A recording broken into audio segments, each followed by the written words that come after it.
نحمده ونصلي على رسوله الكريم أما بعد فأعوذ بالله من الشيطان الرجيم بسم الله الرحمن الرحيم قل يا عبادي الذين أسرفوا على أنفسهم لا تقنطوا من رحمة الله إن الله يغفر الذنوب جميعا إنه هو الغفور الرحيم صدق الله العظيم وصدق رسوله النبي الكريم. میں گفتگو نہیں ہو سکی. اس سے قبل جو ہمارا موضوع چل رہا تھا وہ توبہ استغفار کے حوالے سے تھا. اللہ اکبر. اللہ رب العزت کو توبہ اور استغفار بے حد پسند ہے. وہ بندہ کہ جو اللہ کے حضور توبہ استغفار کرتا ہے اس شخص کے مقابلے میں جو نیکیاں تو کرتا ہے لیکن دعاؤں اور توبہ کا اہتمام نہیں کرتا، یہ گناہگار بندہ جو لجاجت والا ہے، توبہ استغفار والا ہے، اللہ تعالیٰ کو اس کے مقابلے میں کہیں زیادہ پسند ہے، کہیں زیادہ پسند ہے. بہت سے لوگوں کا یہ خیال ہوتا ہے کہ ہم نے کون سا کوئی گناہ کیا ہے. کسی سے کہا جائے بھئی آپ صلاۃ التوبہ پڑھیں، توبہ استغفار کریں، تو وہ بڑے تعجب سے اور بڑے معنی خیز انداز میں تھوڑے سکوت کی بات کرتے ہیں، مجھے یاد تو نہیں پڑتا کوئی گناہ کیا ہو. لا حول ولا قوت الا باللہ. یہ تصور اور یہ سوچ بذات خود گناہ ہے. اللہ پاک ارشاد فرماتے ہیں فلا تزکوا انفسکم، اپنی پاکیزگی بیان مت کرو. هو اعلم بمن اتقى، وہ خوب جانتے ہیں کون کتنے پانی میں ہے، کون متقی ہے، کون تقوی والا ہے، وہ خوب جانتے ہیں. حدیث پاک میں ہے کہ کل بنی آدم خطاؤن، ہر شخص گناہگار ہے. وخیر الخطائین توابون، اور بہترین گناہگار وہ ہے جو توبہ کرنے والا ہے. تو ڈرتے رہنا چاہیے، توبہ استغفار کرتے رہنا چاہیے، بات بنتی رہے گی. اور جہاں اپنے آپ کو بہتر سمجھا، اپنے آپ کو برتر سمجھا اور یہ سوچا کہ مجھ سے تو کوئی گناہ ہی نہیں ہوا، وہاں اسی وقت وہ قابو آ جائے گا، اسی وقت قابو آ جائے گا. اللہ تعالیٰ حفاظت فرمائے. احساس برتری تو ایک لمحے کے لیے پسند نہیں ہے. کسی کو گھٹیا سمجھنا بے شک اس کی کوتاہی کی بنا پر کیوں نہ ہو. ہم کون ہوتے ہیں، یہ اس کا اور اس کے رب کا معاملہ ہے. حضرت جی رحمۃ اللہ علیہ نے ایک واقعہ ارشاد فرمایا.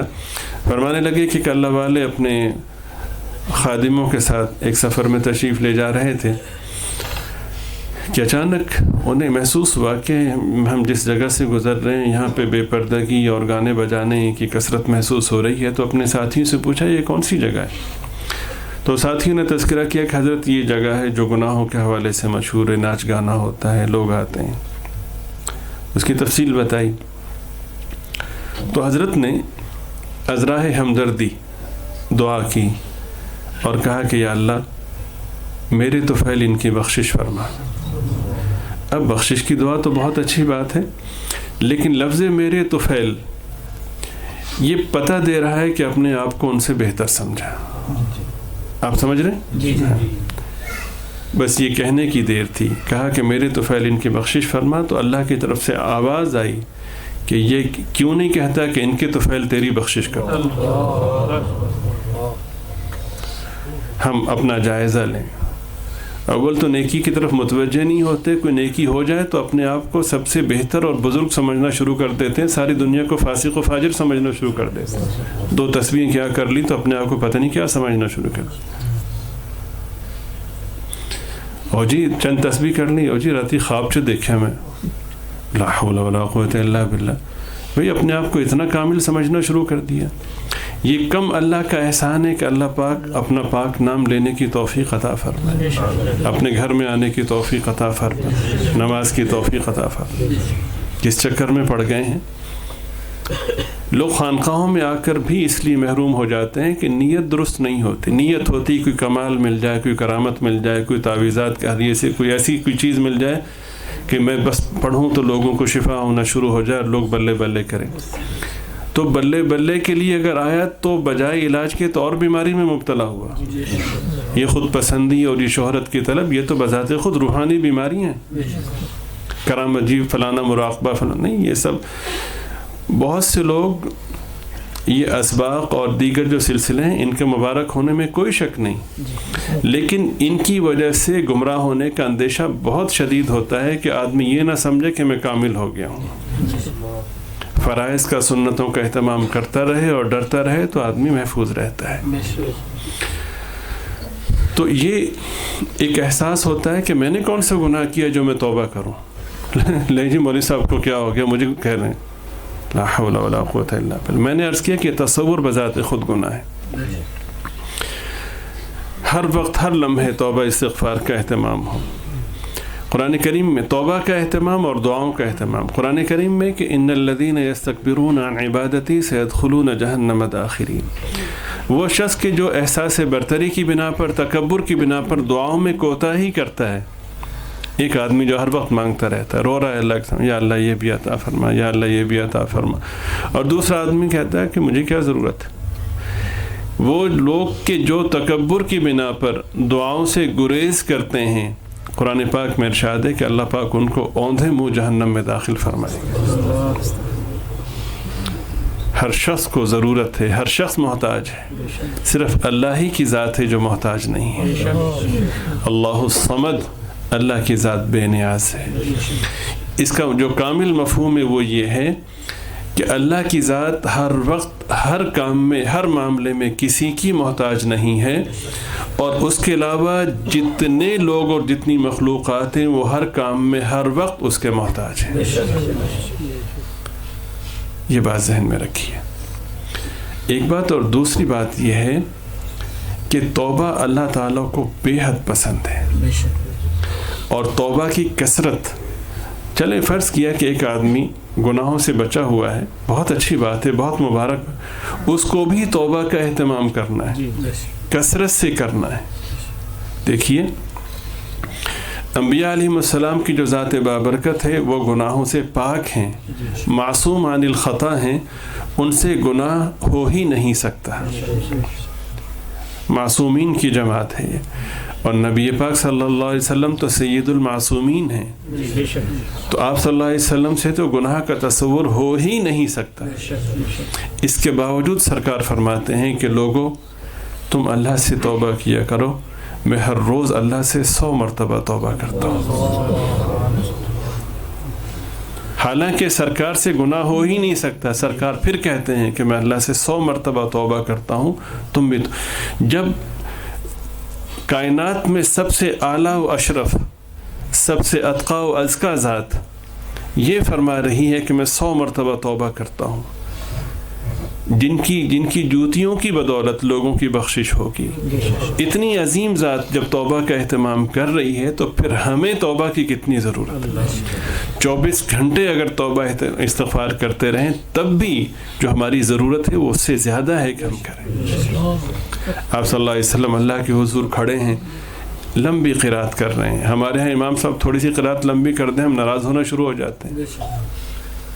اور جی مولوی صاحب نعوذ باللہ ایک جگہ عبادت کا سلسلہ لمبا ہو اور جی کی گل ہے قیامت آنے والی ہے، لا حول ولا قوت الا باللہ.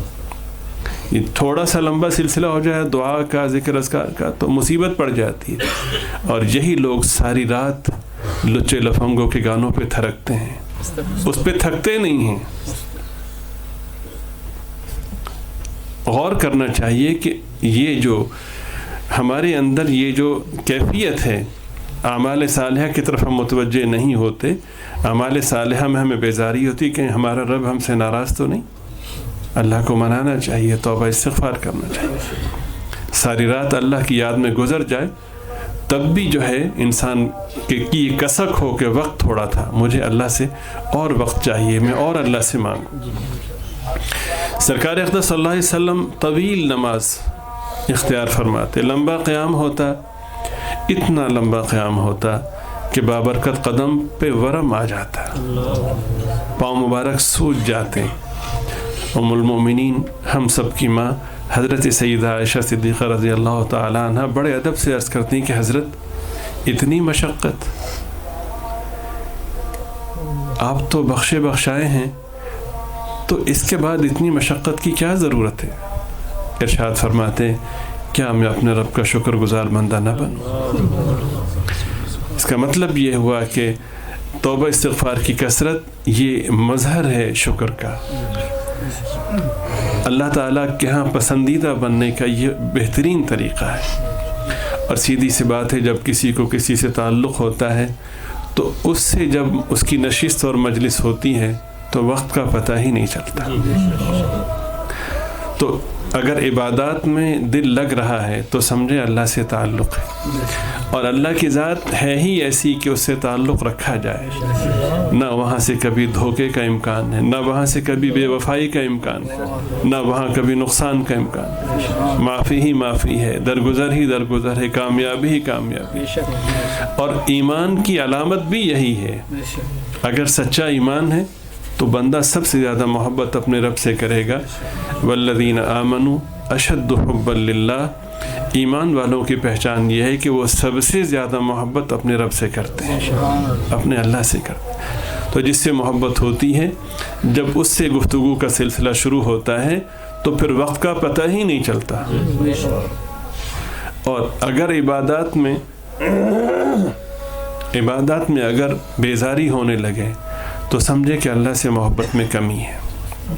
نماز تو پڑھ رہے ہیں لیکن ایک مشین چل رہی ہے، رکوع سجدہ پتہ ہی نہیں چل رہا کیا ہو رہا، کھٹا چلتا نہیں۔ بھائی اللہ کو ایسی نماز کی ضرورت نہیں ہے۔ حدیث پاک میں نماز کی کیفیات کا تذکرہ ہے۔ ایک حدیث پاک میں ہے کہ بعض نمازیں بہت ہی روشن ہو کر اللہ کے حضور جاتی ہیں، اللہ پاک خوش ہوتے ہیں، وہ نمازیں شرف قبولیت پاتی ہیں۔ اور ایک حدیث پاک میں ہے کہ بعض پڑھنے والے نماز اس طرح پڑھتے ہیں کہ ان کی نماز میلے کپڑے کی طرح لپیٹ کر ان کے منہ پہ مار دی جاتی ہے۔ اللہ کے حضور کھڑے ہیں، ہونی آیا جی میں، مطلب یہ کہ تو 2 منٹ ٹھہرو میں ہونی آیا، نہیں، کیا اللہ کے تعلق کو، اللہ کی ذات سے گفتگو کے سلسلے کو اتنا معمولی سمجھ لیے؟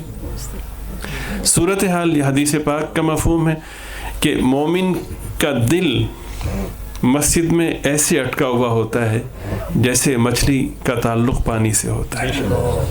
مچھلی جیسے پانی میں خوش رہتی، مومن مسجد سے مراد یہ ہے کہ مسجد چونکہ اللہ سے ملاقات، اللہ سے رابطے کا موقع ہے، وہاں جہاں پہ نماز کی ادائیگی ہوتی ہے تو مومن کا دل وہاں اٹکا ہوا ہوتا ہے۔ اور اس کی کیفیت یہ ہوتی ہے کہ مسجد سے باہر نکلا تو کہتا ہے میں ابھی واپس آ جاؤں گا۔ یہاں پہ الٹا معاملہ، بول تو جاتے ہیں جو ہونے آیا جی۔ اس پر توبہ استغفار ہو کہ فطرتیں کیوں مسخ ہو رہی ہیں، اللہ سے دوری کیوں ہو رہی ہے۔ حضرت مولانا قاری فتح محمد صاحب رحمۃ اللہ علیہ عمرے کے لیے مکہ مکرمہ بیت اللہ شریف میں حاضر ہوئے۔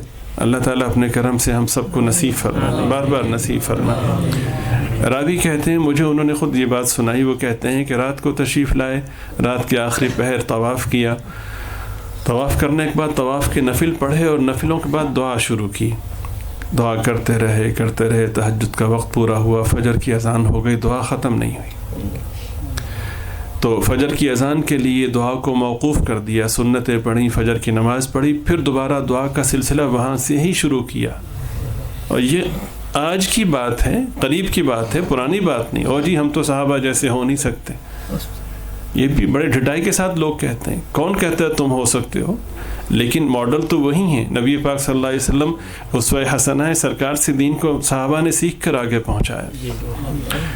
فجر کی نماز کے بعد دعاؤں کا سلسلہ انہوں نے دوبارہ شروع کیا اور دعا کرتے رہے یہاں تک کہ ظہر کی اذان ہو گئی۔ دعا پوری نہیں ہوئی، اذان ہوئی تو دعا کو روک دیا، ظہر پڑھی، پھر ہاتھ اٹھائے، پھر کرتے رہے دعا، عصر ہو گئی، مغرب ہو گئی، یہاں تک کہ نمازوں کے لیے دعا کو موقوف کرتے رہے۔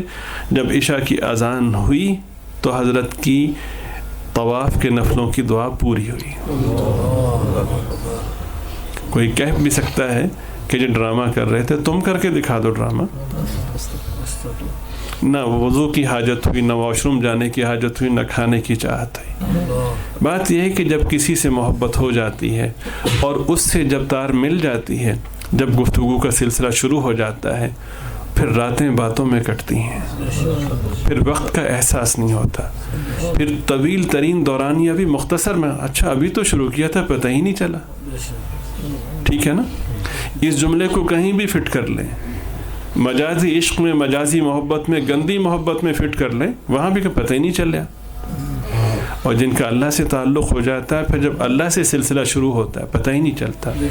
اور یہ سرکار دو عالم صلی اللہ علیہ وسلم کے مزاج مبارک سے یہ چیز اب طویل ترین قیام ہے. قیام میں کیا کر رہے ہیں؟ اللہ سے باتیں کر رہے ہیں. اتنا لمبا قیام ہے کہ قدم مبارک پہ ورم آ گیا. حضرت آپ تو بخشائے ہیں. فرمایا بے شک بخشائے ہیں، میرے رب کا مجھ پہ کرم ہے. حضرت پھر اتنی؟ فرمایا کیا اپنے رب کا شکر گزار بندہ نہ بنوں؟ اللہ تعالیٰ مجھے آپ کو ہم سب کو کثرت سے توبہ استغفار کی توفیق عطا فرمائے، اپنی ذات عالی سے سچی اور سچی محبت نصیب فرمائے، ہمارے گناہوں کو معاف فرمائے، دارین میں پردہ پوشی کا معاملہ فرمائے. احباب، ہاتھ